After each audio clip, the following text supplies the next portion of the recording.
அத்தனை செல்வமும் உன்னிடத்தில் நான் பிச்சைக்கு செல்வது எவ்விடத்தில் வெறும் பாத்திரம் உள்ளது என்னிடத்தில் அதன் சூத்திரமோ அது உன்னிடத்தில் ஒரு முறையா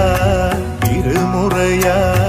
பலமுறை பல பிறப்பெடுக்க வைத்தாய் புதுவினையா பழவினையா கணம் கணம் தினம் என்னை துடிக்க வைத்தாய் பொருளுக்கு அலைந்திடும் பொருளற்ற வாழ்க்கையும் துரத்துதே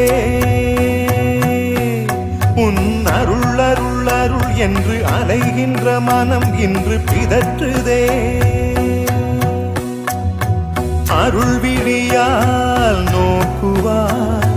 மலர்பதத்தால் தாங்குவாய் உன் திருக்கரம் என்னை அரவணைக்குனதருள் பெற